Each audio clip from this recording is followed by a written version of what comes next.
Good evening, students. Welcome back to the next class. Today, I will explain a new chapter of class 3 from English second book, and the name of the chapter is The Top and the Ball by Hans Christian Andersen.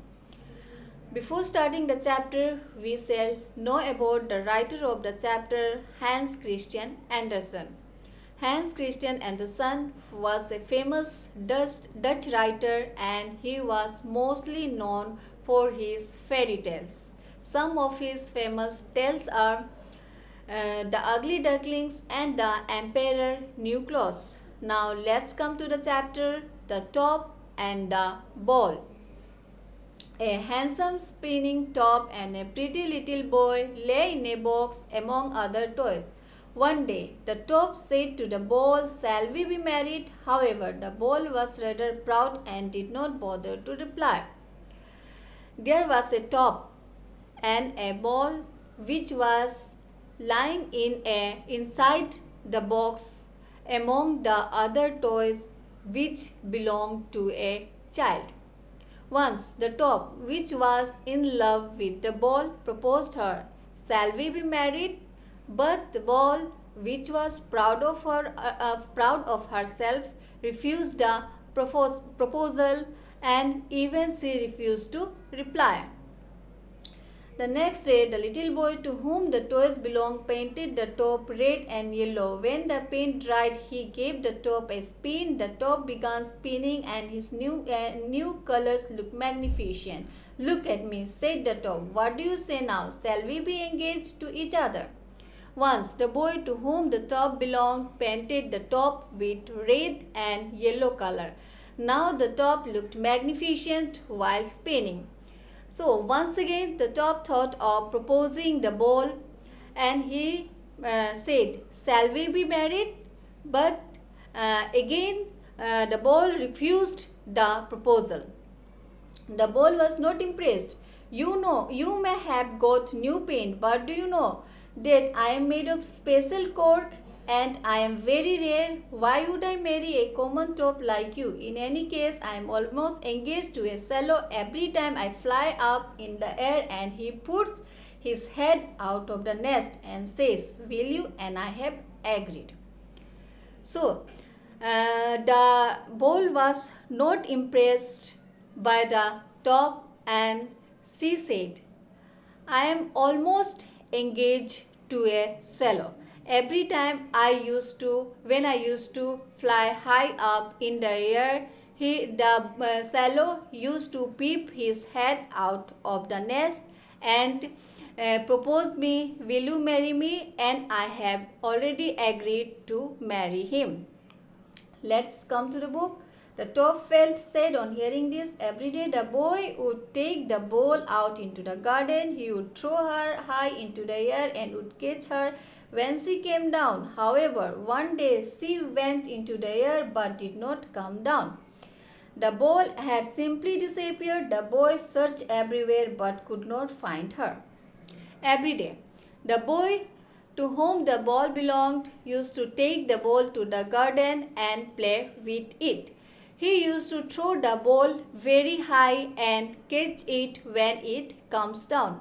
One day, the boy threw the ball so high that it went high up into the air and never came down again. The ball had disappeared.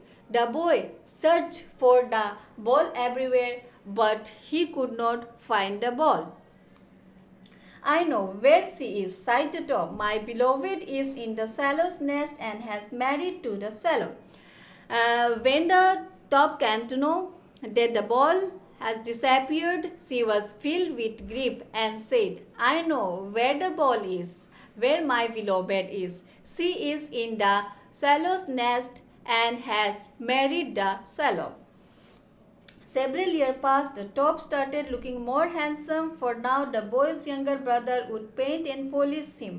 He was now a golden top. One day the little boy spun him very hard and the top went right out of the window.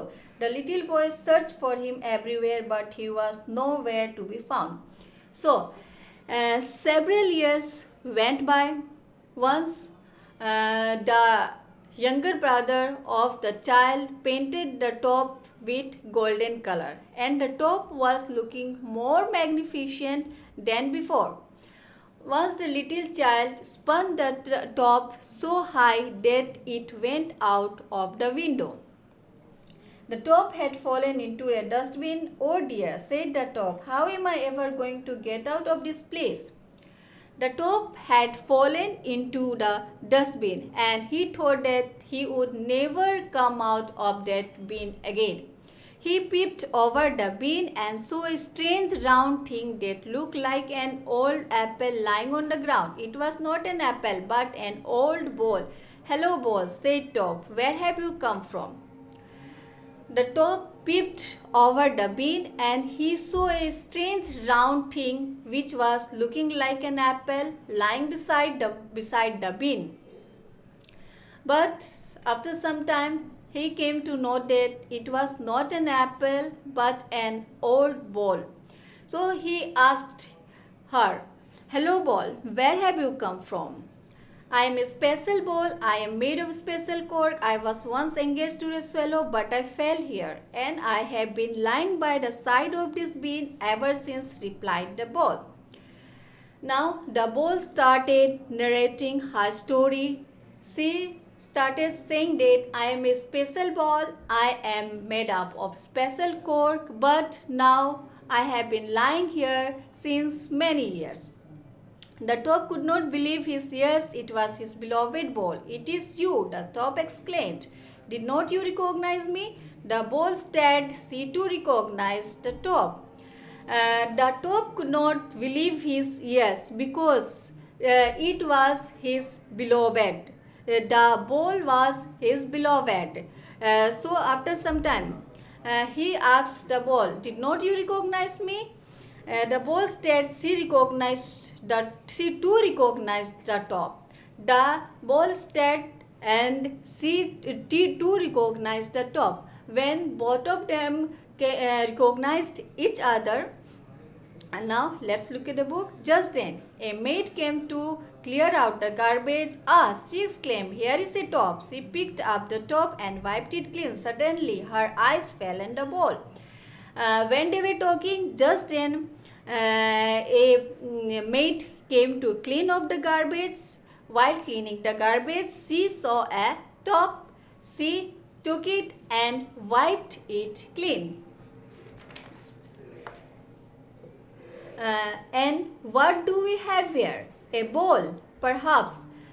When she was cleaning the top, her eyes fell on the ball and she said, "Ah, what do we have here? Perhaps the young master will like this too."